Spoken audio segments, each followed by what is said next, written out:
also posted a few other websites in there as well in the chat room. And please welcome Richard to the show this evening. Hi, Richard. Hi there. How are you doing? Yes. Well, my stock response when a cashier would ask me that, I just simply say I'm going bald. Oh, that's a good one. Yeah, from unnatural causes. A contaminated environment. Well, good. It gets worse and worse as the day goes on. Chemtrails abound, and I don't even have a clue. I'm going to speak about it in Ashland in a couple of weeks, or actually next week, and I know what I'm going to say, which is basically there is no oversight. Who do I talk to about it? Mm-hmm. Who would you talk to about chemtrails? Congressman? Nobody listens. A woman in Arizona that she's a congresswoman, a senator, and she had open hearings. And then this is in Arizona, public hearings on geoengineering. And at the end of the day, she said, there's nothing we can do about it because it's not us.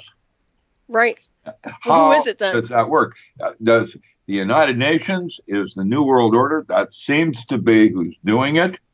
I remember when the U.S. government went broke and they closed, everything down, the war memorials. They had guards to block wheelchair veterans from going to visit their comrades because the government's broke. So they spent money on, blocking the entrance.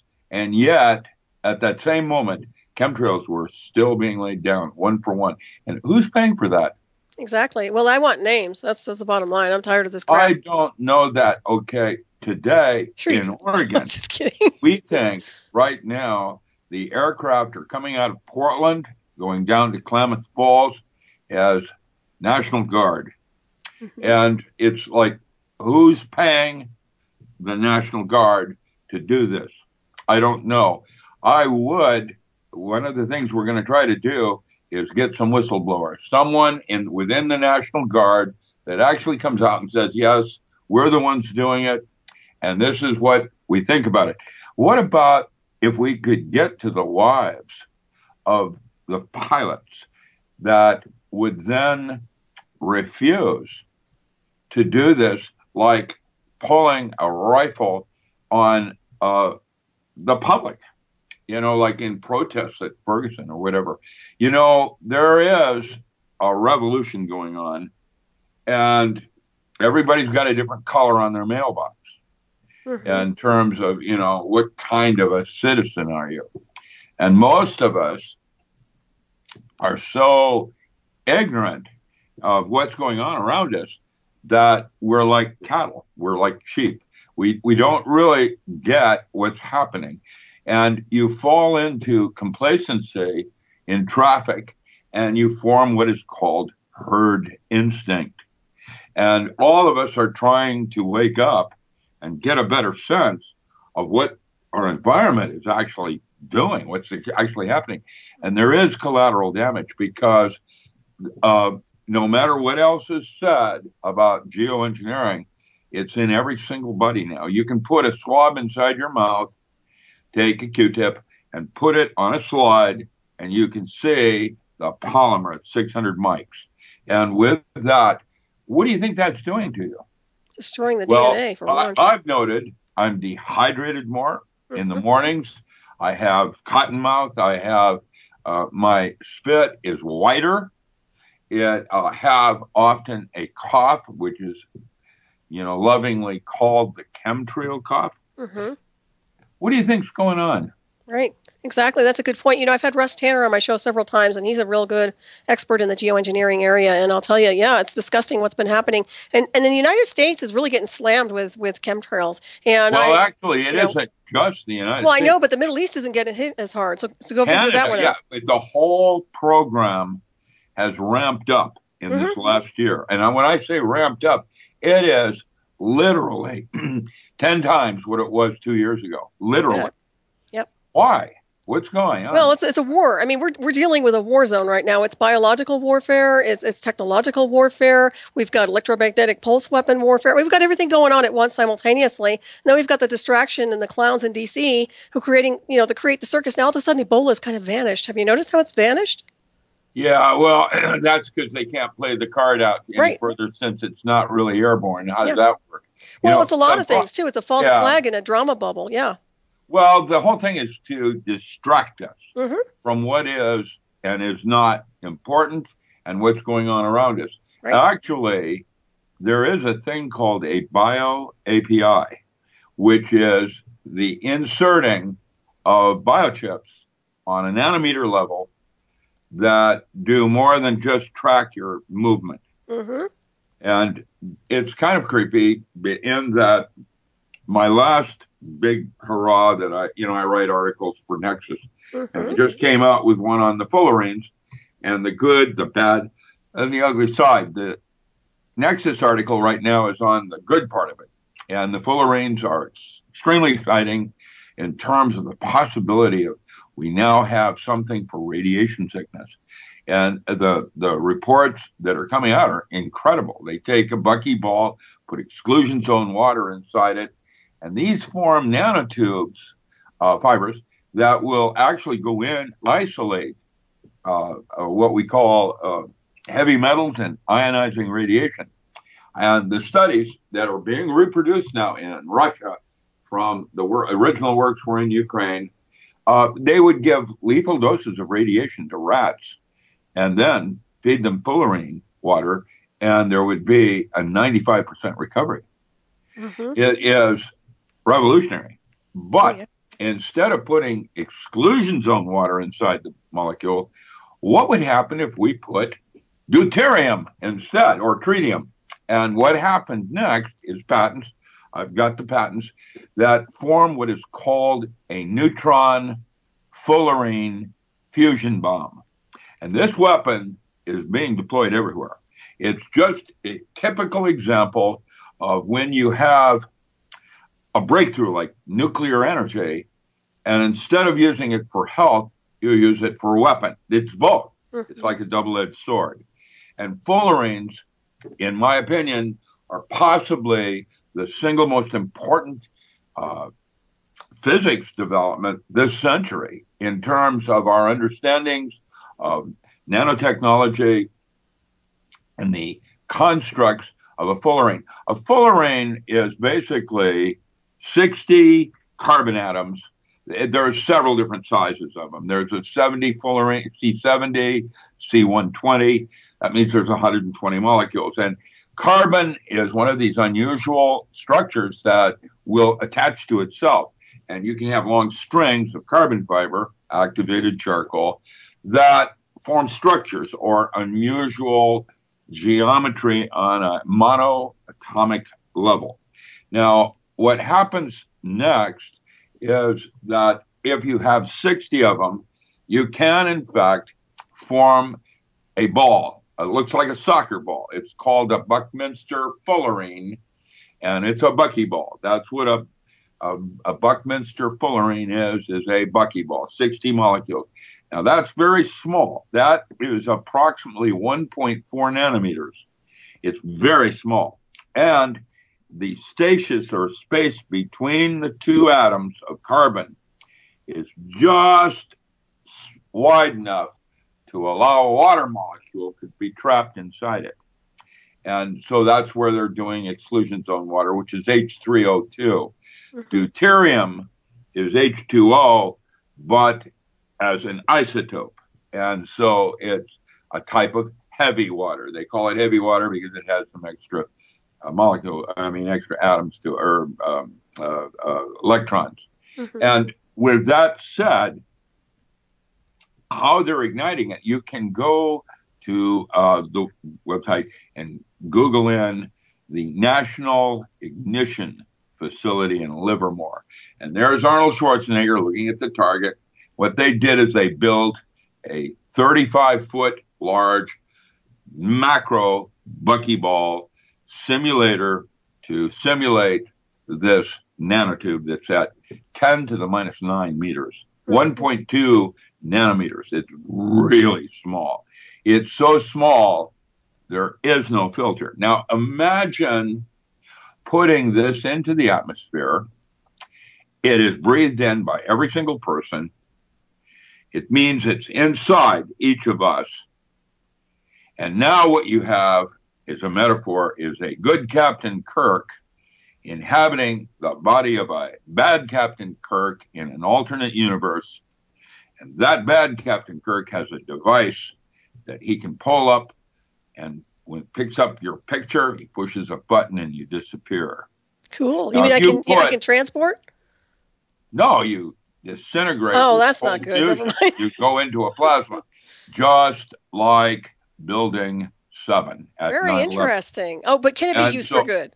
Okay, well, I'm meeting with Judy Wood in March in Lebanon, Missouri. Nice. And she and a bunch of others are all going to come here, and we're going to pollinate each other with these ideas. Now, if you took a fullerene nanotube and embedded it in steel, reinforced steel, that's where you put carbon fiber in it, you could ignite that with a laser beam from space, a normal laser beam, and the aircraft would disappear with no forensics.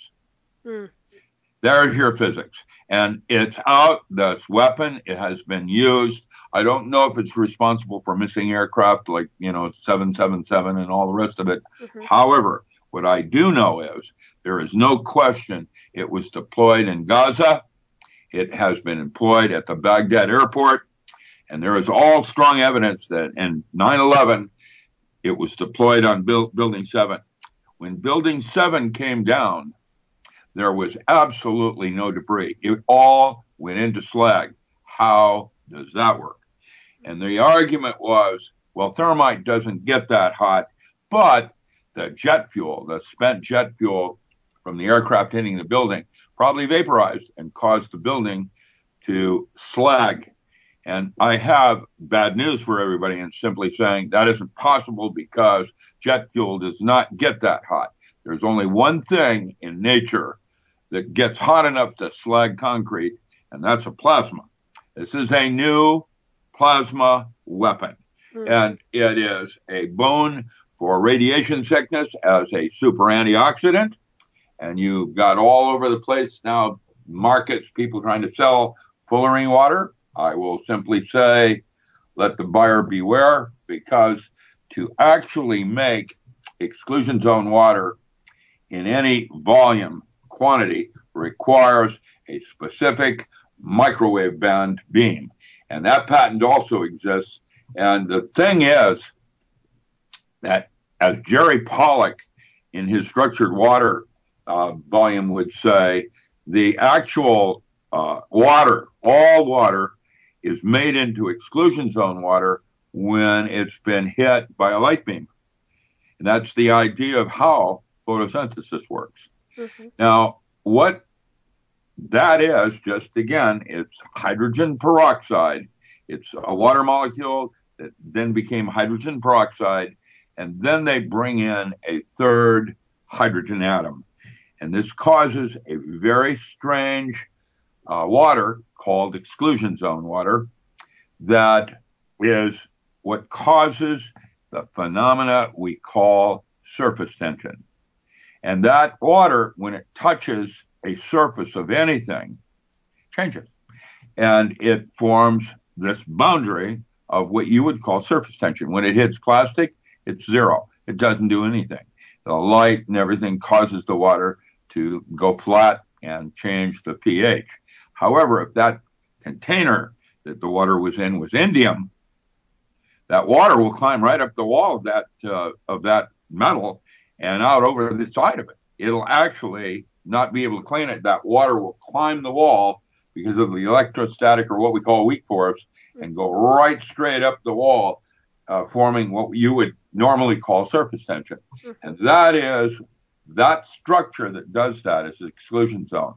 Now, another metaphor, just so that you get a better picture of this, if you have a drop of water that falls into a big pool of water, you have the big splash where the ball of water seemingly goes back up into the air. That is not a ball of water. What that is a reflected wave. As the waves are going out on the pool, there's waves that go inside the splash point and slap each other and form exclusion zone water that surrounds and captures air.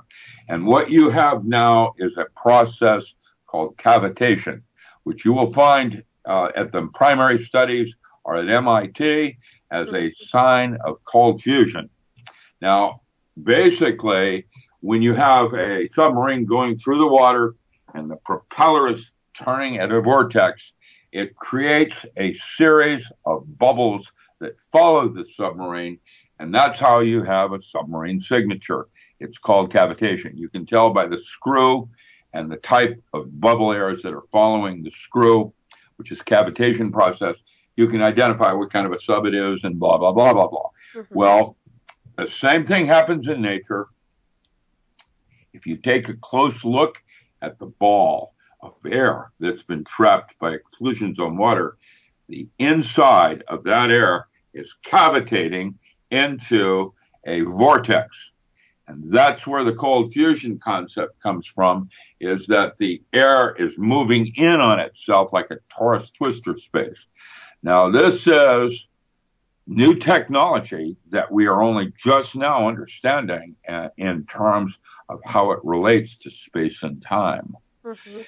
It's interesting. I don't know how to go any further with that talk, except to say I find it disturbing that we're only interested in the weapon part of it. That's everything now, Richard. Everything is weaponized. I mean, the food, our bodies, everything we're subjected to, even the planet's becoming a weaponization, You're program. Correct. That is the weaponization of epigenetics. That is correct. It has gone beyond GMOs. That is correct. It makes me wonder, this whole transhumanism thing. Do you think they're trying to do the transhumanism in order to allow mankind to keep evolving instead of going extinct? Well, that's the argument of the NASA document that came out a couple years ago called the Future Weapons of War, the War After Next. Mm-hmm. And they're accurately predicting 2020 will be the point when humanity hits a brick wall and starts to become extinct by 2050. I can see that, yeah. Yeah, so that's why they have the transhumanism program, or what's called the Avatar program. Actually, they have Avatar 1 program actually implemented now. Mm-hmm. And yeah, they're able, listen, water, this exclusion zone aspect of water is so precision oriented.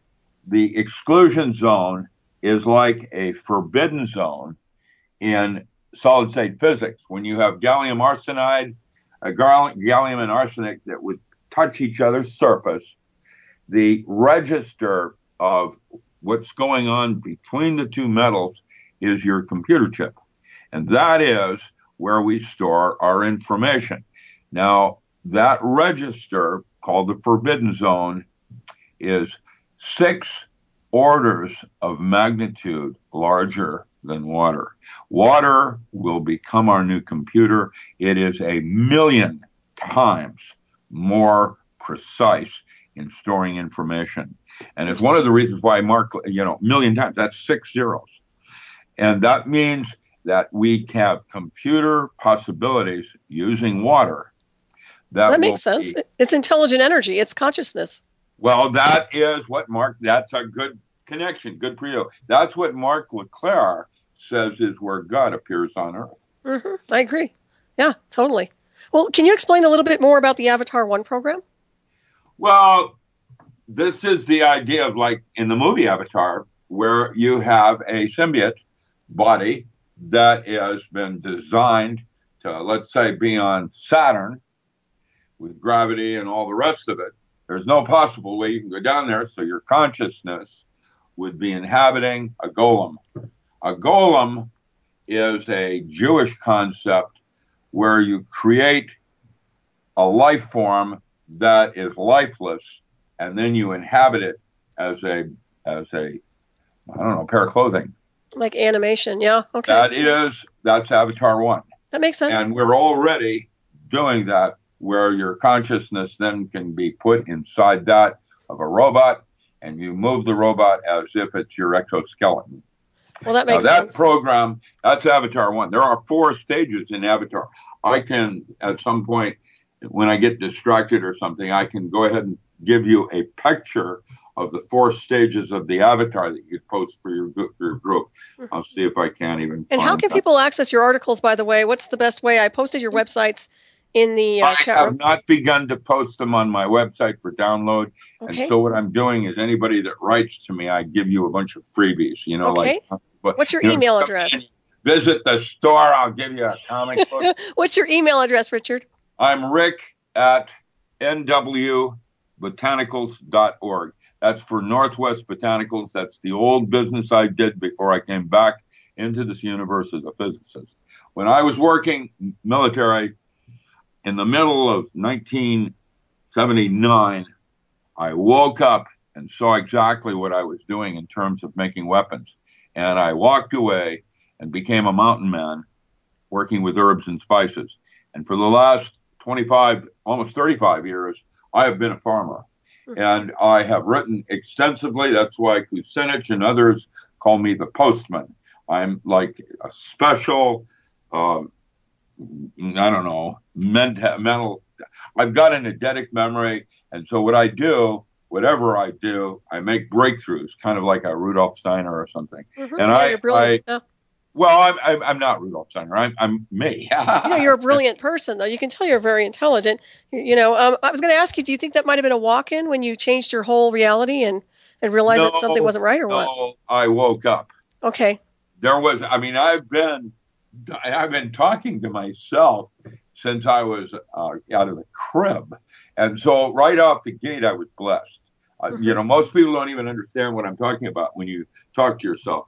I have internal dialogue where I'm in some ways in touch with my higher self. I'm not going to say I'm self-realized, because it's something more than that and less. And I'm somewhere along the line, I just simply say that I'm in the same grade you are, and I just refuse to be advanced to the next grade because I need to learn things just like everybody does in second grade or third grade. We're basically all of us in fourth grade. I represent the length, girth, and width, and while I might be able to run across the playground a little faster, you have your own skills. And so you just haven't, realized them to the point where everybody goes, oh, wow, like that kind of thing. But we're all there, and I am an example of us and trying to wake myself up, and I am being distracted at every end, with... Oh, everybody is. The whole thing, that's the whole idea. That goes on and on. And that's one of the reasons why I would suggest that this physical plane isn't real. This is where we go, all of us, me too, energy, to be sick spiritually. We're not well, and this is our fever, is our... I consider mankind, especially the people that are in the illusion of power, I think they're a virus and a disease right now, honestly. They're infectious. And the thing is, it's basically about awakening to the highest level of consciousness, of course. And once you change that dynamic, you know how to do this. You manifest your own reality through consciousness. They know this works. They know it. They've been doing it for a long time. They've been using mass hypnosis on everybody globally, and it's works. They've pulled it off quite well. So those of us who are awakened, there is that video called Zeitgeist that I really like. Right, I've seen that. Yeah. The one I liked best was Moving Forward, where they suggest that we've had 400 years of capitalism and monetary forms of barter, and it doesn't work, and it's time to move on. Money isn't really real. What's real is labor. Money is more like a theatrical prop. And right now, if you want a metaphor, the New World Order, let's say the Jesuits of Rome, would like $15 an hour from minimum wage, and we're battling China at $2 an hour. Now, there's a real war going on, because what that's essentially done is gotten us to a place where we don't think in terms of gross national product anymore. Right. And so you will know when the petrodollar is dead, it will be the first sign will be Walmart closing its doors. Everything from Asia is going to quadruple in price. And that means your standard of living for texting and cell phones, smartphones, things of that nature, They're going to all quadruple shortly. Well, the thing is, we have free energy and consciousness alone. And the thing is, you mentioned earlier that we were kind of like on an alternative or an alternate timeline, so to speak, or an alternate reality. Well, we can change that reality. And I think part of what's happening here is that we have a collision between two different realities. We've got the materialistic, the controllers, and then we've got the people who are expanding in consciousness, who are driving that energy to the highest level. So literally, we have a density drop going on here on a global scale, which is showing these drama bubbles. That's my impression anyway. There's a lot going on that I don't really understand. I'm just basically a nerd. However, I'm smart enough to know that if I can't figure it out, what does that suggest? I know what's going on. I know you know what's going on. We can change it by manifestation and consciousness. I think we've been invaded by something more. And today, just the thing I posted to you was about Nibiru and the Anunnaki and Veterans Today. And that, the newspaper, that reporter is highly respected, and he's talking about aliens. How's that work? Well, I didn't read the article, so I can't comment. It's unbelievable. And basically, I remember 2 years ago when NASA had film clips of a coronal mass ejection going off toward Mercury, and it decloaked an artifact. There it is. And then that artifact started moving toward the sun. There it goes. And nobody knew what it was. Now, Nibiru, Planet X, is supposedly been discussed all the way back into, historical times. We're going back into the Upanishads and talking about contactee with an entity that essentially is our maker. Now, isn't that interesting? My background doesn't go into that area. I studied Old Hebrew and Greek and came through what do they call that? Hermetic Kabbalism. What I found Hermetic Kabbalism useful for my work is a filing system. When I don't understand what something is, I will use the tree of life, what you call your paths and tarot and stuff like that, as a cataloging system, like I would mythic living, the idea of metaphor and working with mythology. Now, that aspect is very useful to me, but when you go back into Sanskrit and they're talking about the Anunnaki, I have to believe wherever there's smoke, there's most likely also a fire. Now, I can't prove it. And while I have looked at 2 artifacts that would suggest alien technology, I remember also that technology could have come from previous civilizations of man. The things that I looked at would be the kind of things the Nazis were always interested in. Right, yeah. Reverse engineered stuff, right? Well, of old technology. But this reverse engineering on solid state physics that I gave you a video on there is very interesting, because I remember when I was in graduate school and I was taking a mathematical course called Fluidic Devices. This was a new system of mathematics called NOR-NAND logic. It was neither this nor that. That's different than our concepts of and, or, and not. And really, that's binary. And really, the binary systems had so much function. That's what our in-out systems were all about. And then we came in with NOR-NAND logic, which later would be called object-oriented, where you would group things in Dr. John Boehm's concepts of similar differences and different similarities. And it was a grouping where I could take 15 files in a normal computer system and compress them down into 2 files that were less than 1 megabyte, 15 megabytes to 1 megabyte. Now, how quickly does that load? And that's what Google and some of the search engines now use, is this object-oriented or grouping object that's known as squill or dbase formatting. It's a type of logic systems in the way you relate qualities and relationships to one thing to another. And when I realized that they were doing this with Corning, was doing this with puffs of air that made computers smaller with Schmidt triggers that were smaller than monolithic circuits. That's what existed when I was in grad school. Started with monolithic circuits. Why they went off in the direction of monolithic circuits when that was not impervious to space, and electromagnetic radiation from space that was not screened by atmosphere. And so it didn't make any sense to me until later in life. I studied with R.B. Murray, the guy that got a Nobel Prize for solid-state physics. And now I'm realizing that all of that was reverse engineered with circuits that were full functioning. And now we're discovering that water is 1,000,000 times more precise, which means that a drop of water could contain all of your past lives and your future lives in terms of look at us. We're composed of water. Look how much water is within us in our suits.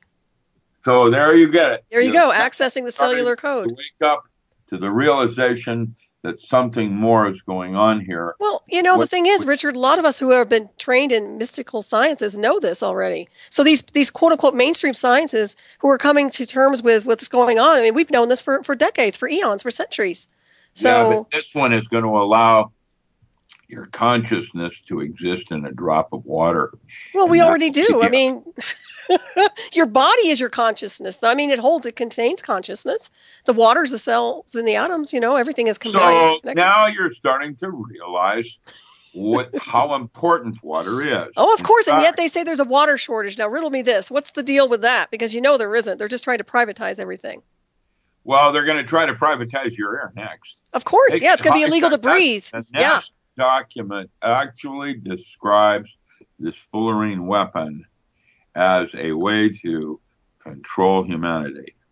It's not going to work. It's just can't keep going this way. I mean, it's just not going to. It's going to backfire. It has to. Well, that's your hope.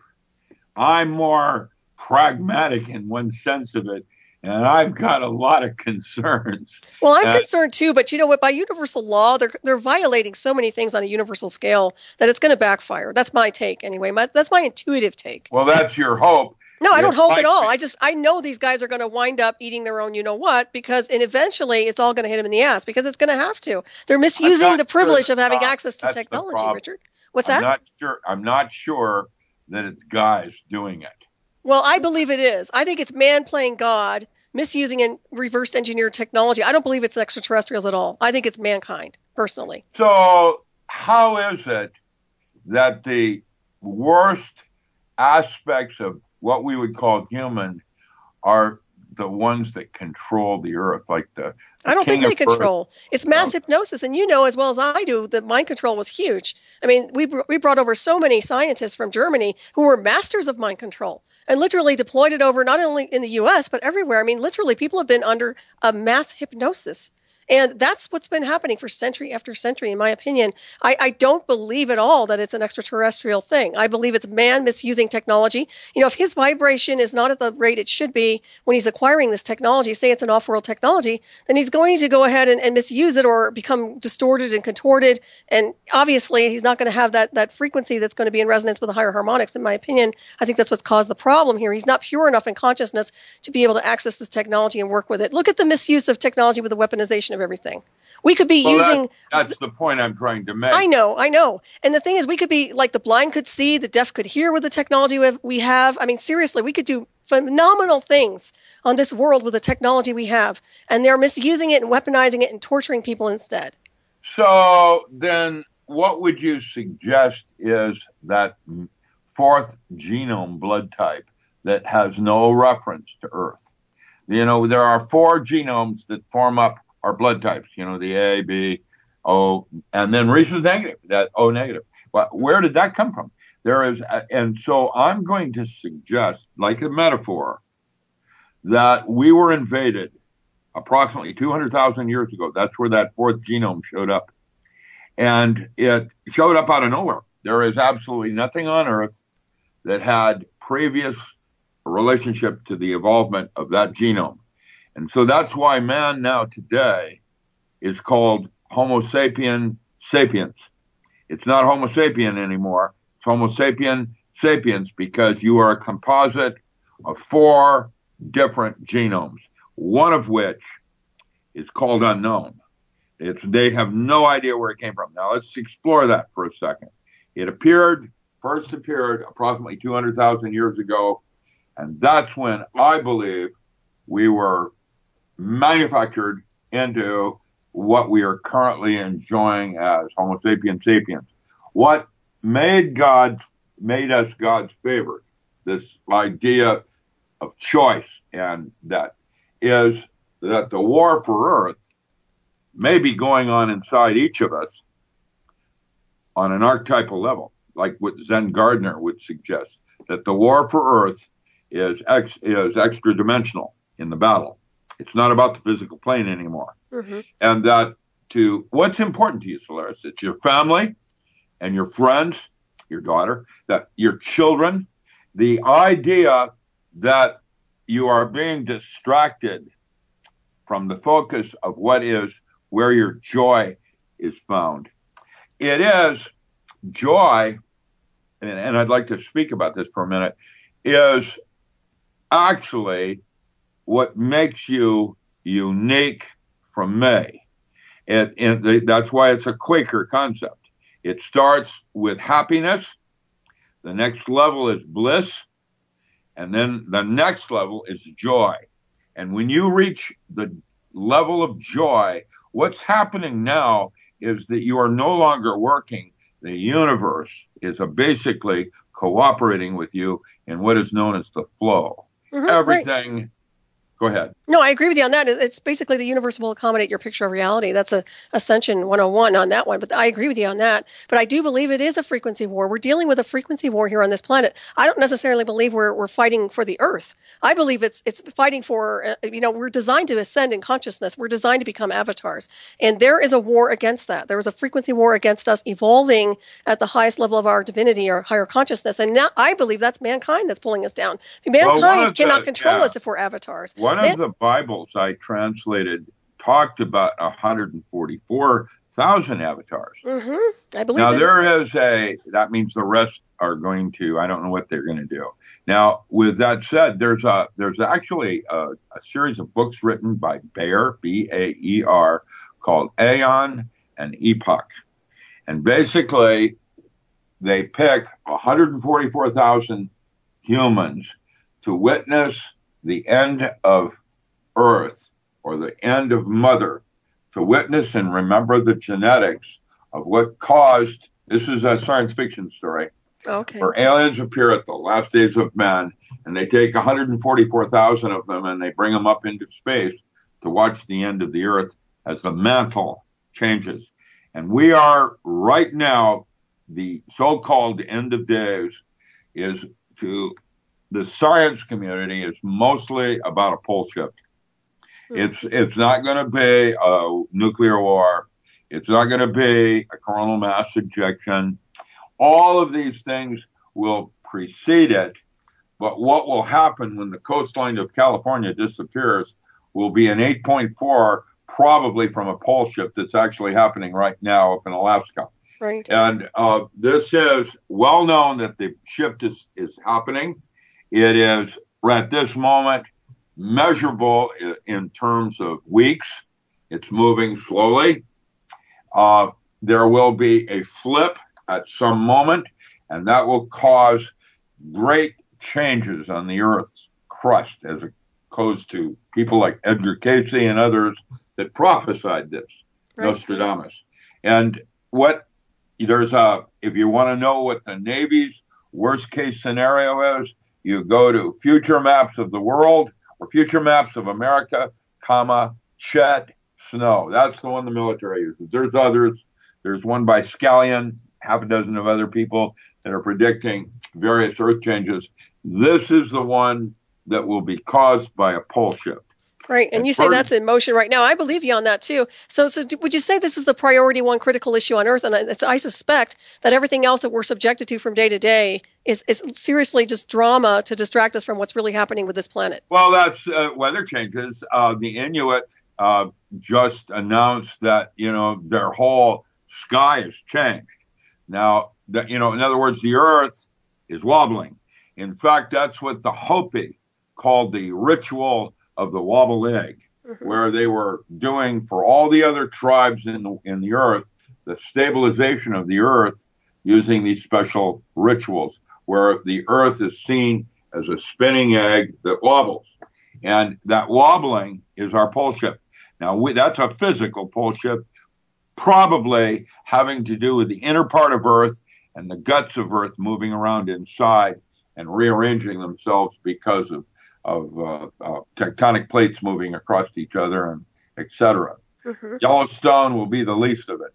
And so there is Bert Bolin, University of Stockholm, Sweden, got a Nobel Prize on geoastrophysics, talking about this pole shift.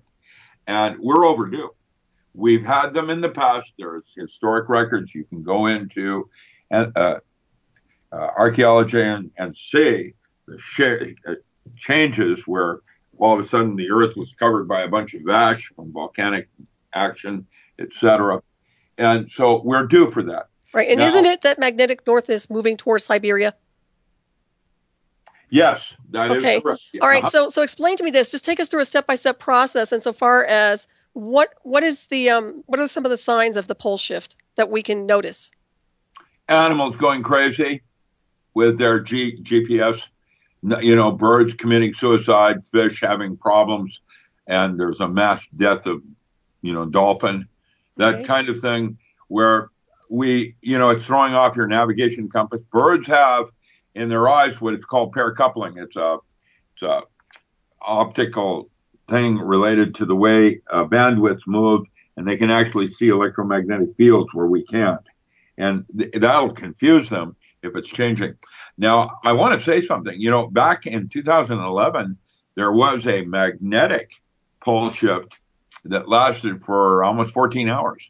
That means the pressure on the backside of Earth was greater than that coming from the sun.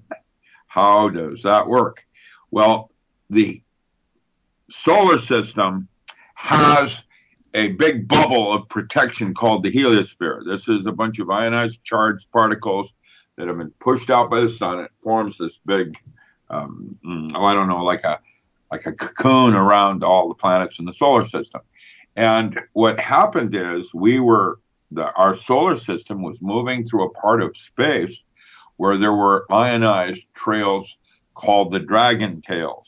And what happened is when the heliosphere hit these things, it created a friction that did a back pressure of electromagnetic fields, and there was an actual magnetic field shift for about 12 hours on Earth, where the pressure on the back part of Earth from electromagnetic fields was greater than that from the sun. Do you know what month that was? I can find it. I think it was March. Okay, I was just curious. Yeah, wow. Just about the time of Fukushima. So, okay. Now, with all of that, that's what might have caused. They used to say that the Fukushima was caused from a coronal mass ejection on the 9th, and then the 11th was an aftershock, which was 2 orders of magnitude larger. It's interesting to note that the solar system is heating up, and yet it is not from the heliosphere heating up. And there's only one other thing that would account for something like that, and that's a very large mass moving through the solar system that has yet been... Hang on for a second. So that's what you think is causing the heating up? I'm saying that is a possibility. Okay. And that's your Nibiru, Planet X, or your double star, what they call a dark, it's a binary. Mm-hmm. So a lot of people are saying that Planet X isn't real because they can't see it. My take is that it exists in a parallel dimension, and it's actually cloaked through frequency. Well, there's another possibility. It could be a Dyson sphere protecting a planet that went too close to the Earth, to the sun, I mean, and they put a large gold shield around it to reflect everything back. And that's what the Anunnaki and the Sitchin concepts of gold are all about. Right. And with that said, My next question is, where is all the gold from Fort Knox? Where is all the gold from Rome? Where is all the gold from Russia? Mm-hmm. Talk to China. Well, I don't think so. Well, they seem to be hoarding a lot of natural resources. There's no doubt about it. What about if it happened to be God wanting it? Well, it's an infinite amount of gold in all universes and star systems, if you ask me. So I don't think that this planet, star system. Well, yeah, but we have a multiverse. Not the one next door. But think about it. But we're all connected. It's all interconnected. We have a multiverse out there. We're all connected. So to me, I would say that I don't think we have the only resources here on this world. That's just my own impression, anyway. And so I don't know. Mm-hmm. What I do know is I have a lot of questions, and somehow or another, with all the false flags and red herrings, I'm so distracted as I can't quite figure it out. Well, don't let them distract you. Now, I have one question for you. What about the asteroids? All of a sudden we have all the space programs interested in asteroids. What's going on with that? That's interesting question. Okay. I noted that the one that they landed on had two sides to it with a very small inner center. And while it appeared to be white, like ice, in fact, it has proven to show as mica. And my guess is the asteroid they chose to land on is a solid diamond. And with that, they're drilling it, and there may be collateral damage when they use a tactical nuke or something to break it apart. That's interesting. Well, there was a sound associated to that. Also, did you hear the sound and the frequencies associated? Yeah, that again is atmospheric stuff. Okay. Can be related to a very large body creating distortions in the electromagnetic fields, and maybe what we're really experiencing as changes in temperature and so on. The pole shift alone is going to change everything, atmospherically and your weather patterns and things like that. Well, let me ask you something, Richard. The Earth changes, the sounds that people have been hearing, those large booms that have been going on across the world for a couple of years now. Does that have any correlation to this magnetic? I don't know what those are. Yes, okay, all right. I don't know what they are. I don't know. I was wondering if it's connected to this the pole shift. The physics I understand could account for something like that. I don't know how that would work. I would have to work out models, but yes, a pole shift like that would have atmospheric resonances that would be, in light. There would be light being, things like that. I know that the aurora borealis and sprites in my community are considered life forms. I agree. And they're short-lived, but they're sentient. What kind of life forms are they? Do you know? Well, they're light bodies. They're bodies of light that have consciousness in terms of Turing. They're self-organizing. I totally agree with that. Yeah. Well, and they're in the atmosphere. They're, like bacterium. We have bacteria all the way up into the stratosphere. They're called extremovites. In fact, that's what one of them is being used in geoengineering. They modified it on Earth. They mutated, GMO'd it. There you go. And modified it so that it became a little nanobot, creating the polymer that they can now line with barium oxide and create artificial clouds. Okay, and Richard, we're heading for a break real quick. Everybody stay tuned. We'll be right back. Ravenstar's Witching Hour.